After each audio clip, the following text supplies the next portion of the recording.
출애굽기 13장 1절에서 16절까지의 말씀입니다. 같이 교독하도록 하겠습니다.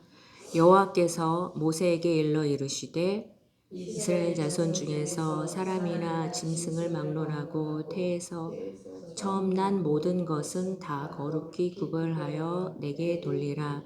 이는 내 것이니라 하시니라. 모세가 백성에게 이르되 너희는 애굽종 되었던 집에서 나온 그날을 기념하여 유교병을 먹지 말라. 여호와께서 그 손의 권능으로 너희를 그곳에서 인도해 내셨음이니라. 아비월이 이날에 너희가 나왔으니 여호와께서 너를 인도하여 가나안 사람과 헷 사람과 아모리 사람과 휘 사람과 여부스 사람과 땅 곧 내게 주시려고 내 조상에게 맹세하신 바 젖과 꿀이 흐르는 땅에 이르게 하시거든. 너는 이 달이 예식을 지켜 무교병을 먹고 일곱째 날에는 여호와께 절기를 지키라. 이래 동안에는 무교병을 먹고 유교병을 내게 보이지 아니하게 하며 내 땅에서 누룩을 내게 보이지 아니하게 하라. 너는 그날에 내 아들에게 보여 이르기를 이 예식은 내가 애굽에서 나올 때 여호와께서 나를 위하여 행하신 일로 말미암음이라 하고 이것으로 내 손에 기호와 내 미간에 표를 삼고 여호와의 율법이 내 입에 있게 하라. 이는 여호와께서 강하신 손으로 너를 애굽에서 인도하여 내셨음이니라. 해마다 절기가 되면 이 규례를 지킬지니라. 여호와께서 너와 네 조상에게 맹세하신 대로 너를 가나안 사람의 땅에 인도하시고 그 땅을 내게 주시거든. 너는 태에서 처음 난 모든 것과 내게 있는 가축에 대해서 처음 난 것을 다 구별하여 여호와께 돌리라. 수컷은 여호와의 것이니라. 나귀의 첫 새끼는 다 어린 양으로 대속할 것이요 그렇게 하지 아니하려면 그 목을 꺾을 것이요 내 아들 중 처음 난 모든 자는 대속할지니라. 후일에 내 아들이 내게 묻기를 이것이 어찌 됨이냐 하거든 너는 그에게 이르기를 여호와께서 그 손의 권능으로 우리를 애굽에서 곧 종되었던 집에서 인도하여 내실세. 그때에 바로가 완악하여 우리를 보내지 아니하매 여호와께서 애굽 나라 가운데 처음 난 모든 것은 사람의 장자로부터 가축의 처음 난 것까지 다 죽이셨으므로 태에서 처음 난 모든 수컷들은 내가 여호와께 제사를 드려 내 아들 중에 모든 처음 난 자를 다 대속하리니 이것이 내 손의 기호와 내 미간의 표가 되리라. 이는 여호와께서 그 손의 권능으로 우리를 애굽에서 인도하여 내셨음이니라 할지니라. 아멘. 오늘 말씀에 처음 난 것이 내 것이다 말씀을 하시는데 그 사람과 짐승을 막론하고 태에서 처음 난 것은 다 거룩히 구별하여 내게 돌리라. 이는 내 것이니라. 처음 난 것, 영어로 얘기하면 the first born이죠. 예. 장자입니다. 이 장자, the first born의 의미는 대표성을 띠고 있죠. 그래서 그 가문의 장자하면 그 가문 전체를 잇는 것이고 그 가정 전체를 말하는 것입니다. 그래서 한 반의 반장이 대표잖아요. 그 반에 상을 주기 위해서는 대표로 그 반장이 나가서 상을 받고요. 때로는 우리 지금은 안 그러겠지만 예전에는 반 대표인 반장이 대신 벌을 받기도 하죠. 그러면 모든 친구들은 다 좋아하지만 그 반장이 벌을 받으면 그 반 전체가 다 벌을 받는 그 대표성이라는 게 있습니다. 장자가 이제 그런 대표성을 갖는데 그러면 이스라엘에 처음 난 것이 다 내 것이라고 하는 그 뜻은 결국은 이스라엘 전체가 다 내 것이라는 뜻이죠. 그런데 하나님께서 이 말씀을 하시기 바로 직전에 애굽에 이미 처음 난 것들은 다 죽이셨어요. 그렇죠? 다 죽이셨는데 결국은 그 의미는 애굽의 모든 생명들이 다 죽었음을 의미하는 겁니다. 애굽이 완전히 끝장났다라는 것을 의미해요. 9번째 재앙까지는 하나님께서 계속 회개의 기회를 주셨어요. 그런데 그 마지막 재앙 10번째는 결국 정말로 바로의 불순종의 극에 달아서 모두가 다 죽음으로 끝이 난 건데 이건 무슨 의미겠습니까? 결국은 죄의 삭은 사망이라는 의미고 결국 이 세상주의 최종 심판은 죽음이라는 것을 하나님께서 보여주시는 것입니다. 바로가 첫째 아들은 아닌 듯해요. 그때 죽지는 않았으니까 그 재앙 때. 그러나 바로는 애굽의 왕으로서의 대표성을 가지고 있잖아요. 그래서 결국 죽었죠. 홍해에서 다 사장을 당했습니다. 결국은 무엇이에요? 애굽의 장자가 죽고 애굽의 왕이 죽었어요. 죄로 인해서 결국은 죄로 인해서 애굽은 완전히 다 끝장을 내셨고 애굽의 생명들은 다 죽었다라고 하는 그런 의미를 보여주십니다. 그런데 이스라엘은 보호를 받았어요.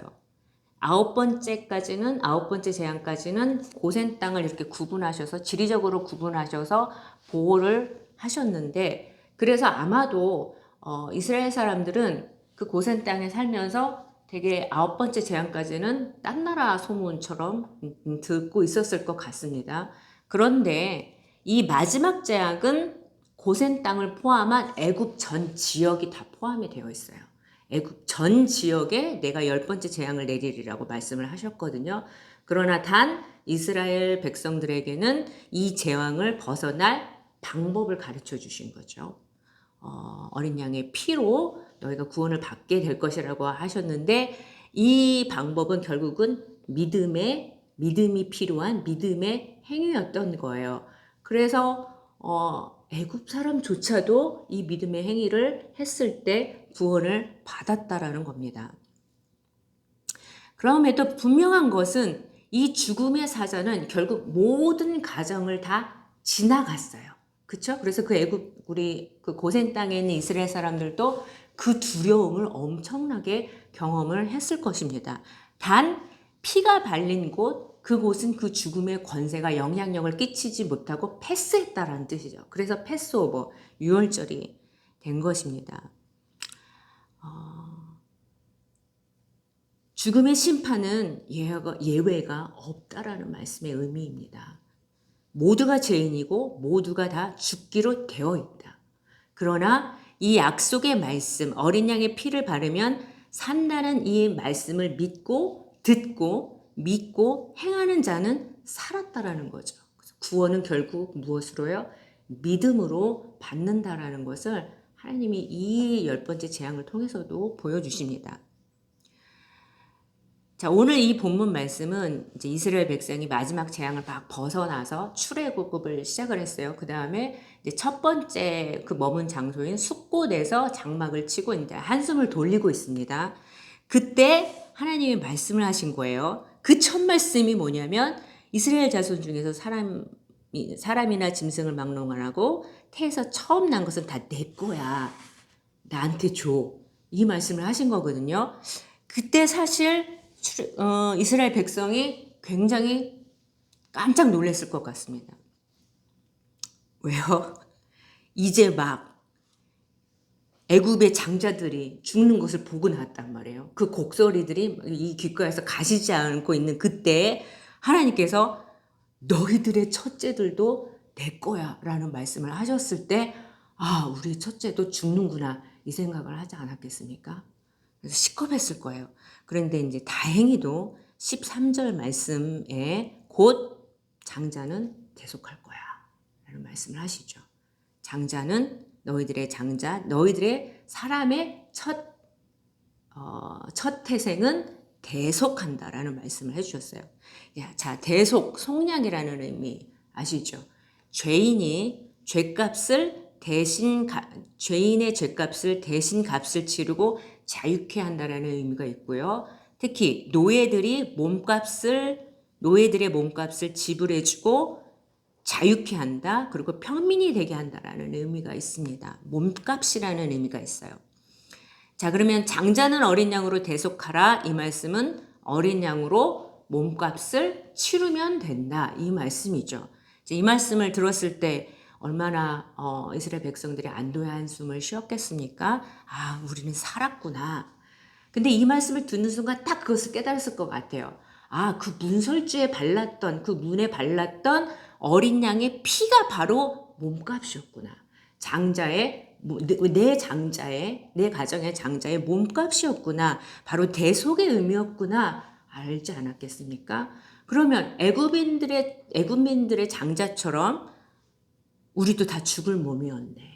애굽인들처럼 우리도 다 죽을 몸이었네. 그런데 하나님께서 어린 양 그 한 마리로 장자의 몸값을 치러 주셨고, 그러니까 속량해 주셨고, 그래서 우리의 가족이 살았고, 그래서 우리 온 민족이 온 백성이 살았다라는 것을 이 백성들이 알았을 것이 분명합니다.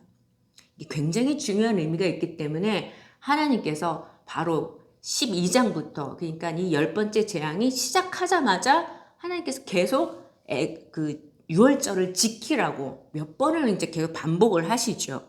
중요하기 때문에 계속 반복을 하셨을 텐데 해마다 절기를 지키고 뭐 무교병을 먹고 오늘도 말씀이 나오지만 어린 양을 제사로 지내라. 그리고 이거를 반드시 자녀들에게 교육을 해라. 이 말씀을 하시고 교육의 내용까지 가르쳐 주시고요. 심지어는 교육 방법까지도 가르쳐 주세요. 뭐라고요? 내 손에 기호를 새기고 미간에 표를 삼아서 그렇게 이제 시청각 교육의 방법까지도 이제 말씀을 해주시죠. 너무 왜 이렇게까지 디테일하게 하나님께서 이 유월절을 지키라고 반복해서 말씀해 주셨을까? 이 의미를 생각을 하면 오늘 말씀에는 과거적 관점에서 하나님께서 어떻게 너희가 종되었던 너희를 애굽에서 구원하셨는지 그 하나님이 얼마나 위대하신지를 너희는 반드시 기억해라. 이것이 너희의 정체성이다. 하나님 나라의 백성이다. 이것을 기억하게 하시는 그 의미가 있습니다.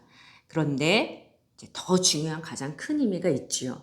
그것은 바로 미래적 관점입니다.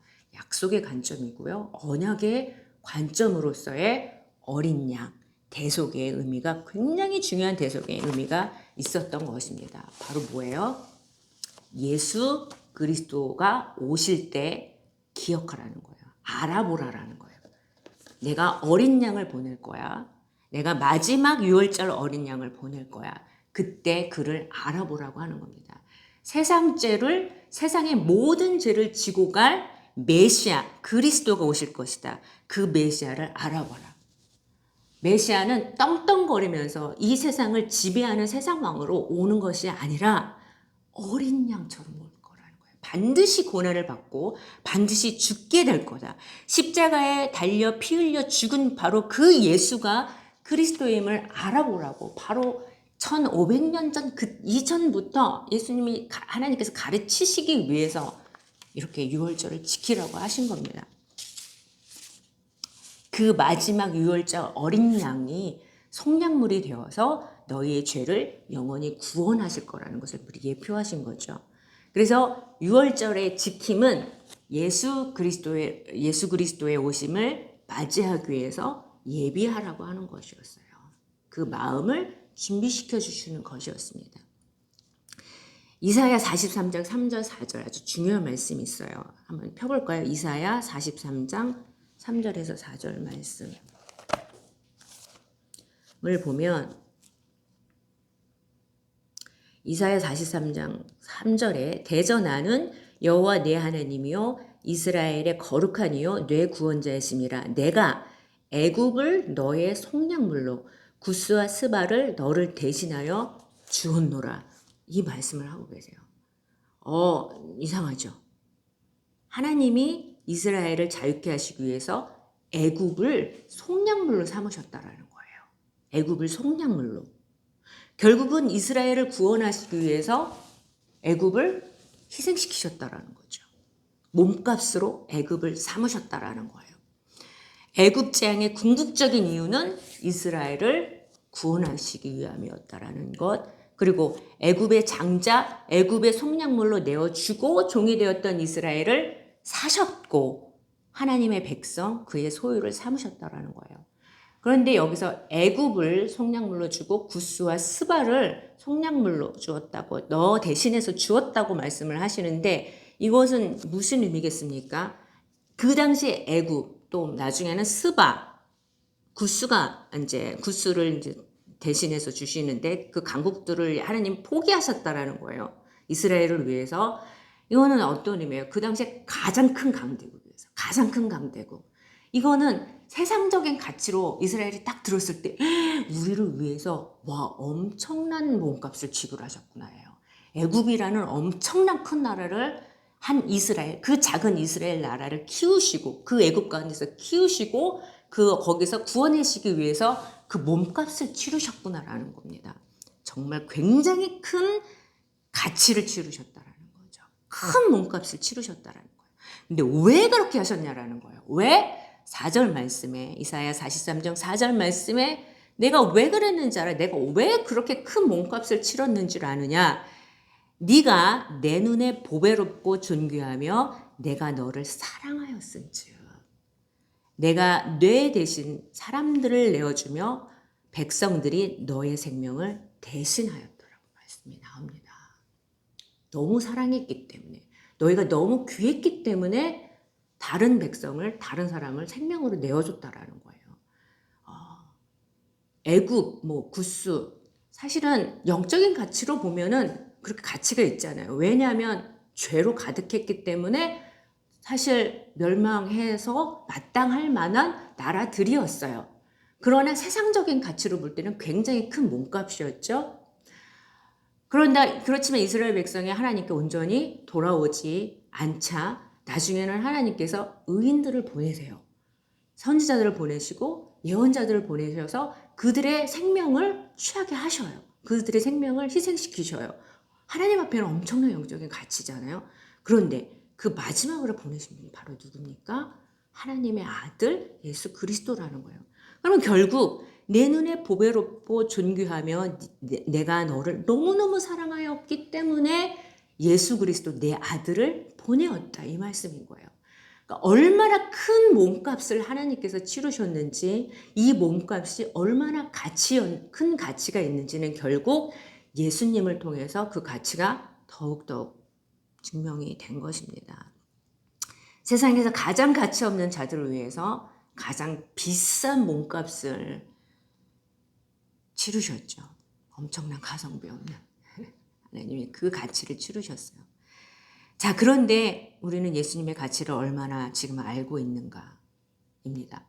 혹시 우리의 종교적인 습관에 젖어서 매일 듣는 어떠한 습관에 젖어서 진짜 6월절 어린 양 한 마리 가치의 정도로 예수님을 생각하고 있지 않는지, 그 어린 양이 그 귀한 가치가 우리는 하나님께서는 애굽의 가치라고 그렇게 세상적인 가치로 보여주셔야만 우리가 깨달을 수 있는데 예수님의 가치를 우리가 그렇게 헤아리지 못하고 있지는 않는지 우리가 좀 생각을 해봐야 될 것 같습니다. 자꾸 그렇게 세상적인 가치로 메시아를 예수님을 바라보게 되면 바리새인들처럼 될 수밖에 없어요. 예수님을 그리스도로 놓칠 수밖에 없게 됩니다. 우리의 삶의 그리스도 구원자 되시는 예수님을 놓칠 수도 있다라는 겁니다. 자, 우리 예수님 어떤 분이십니까? 골로새서 1장 15절 말씀. 그는 보이지 아니하는 하나님의 형상이시오 모든 피조물보다 먼저 나신 자니. 이 말씀 너무 잘 알잖아요. 그런데 영어로 얘기하면요. 모든 피조물보다 먼저 나신 자니 the firstborn of all creation이에요. the firstborn이라는 말씀을 써요. 그럼 결국 뭡니까? all creation, 모든 피조물의 가장 먼저 나신 자, 모든 피조물의 장자가 예수님이라는 거예요. the firstborn. 자, 그런데 이 the firstborn이 죽으셨어요. 모든 피조물을 대표로 해서 죽으셨어요. 그럼 예수 그리스도께서 죽으셨을 때 이 온 세상은 이미 죽었다라는 것을 의미를 합니다. 모든 세상의 죄의 삭시 치러졌다라는 것을 의미를 하고요. 결국 창조주가 직접 속량물이 되신 거죠. 하나님의 아들 창조주가 속량물이 되셔서 죄의 종으로 팔렸던 인류를 가장 큰 몸값을 치르시고 다시 사오신 것입니다. 그래서 그렇게 나도 여러분도 예수 그리스도와 함께 십자가에 함께 죽었다라는 거예요. 그래서 거기서 예수 그리스도와 함께 우리의 죄의 삭시 사해졌다라는 거예요. 치러졌다라는 거. 그래서 그렇게 용서받았다라는 겁니다. 근데 너무나도 더욱 놀라운 사실이 있죠. 예수님이 부활을 해버리셨네요. 그러면 뭐예요? 우리도 같이 그 대표성으로 말미암아 부활한 거예요. 이미 부활을 한 거예요. 그리고 이미 그 부활 생명을 우리가 가지고 있음을 믿으시기를 바랍니다. 그렇게 귀한 의미가 있습니다. 그런데 나는 여전히 지금 죄를 짓고 있고 세상은 여전히 죄가 만연한데요. 눈에 보이는 세상, 육의 세상은 곧 없어질 안개고 그림자와 같은 것입니다. 그리스도인에게서 실제 리얼 세계는 하나님의 나라예요. 영적인 세계예요. 그런데 이 영적인 세계는 믿음의 눈으로만 보이죠. 하나님의 나라는 이미 예수 그리스도와 함께 우리 가운데에 임하셨어요.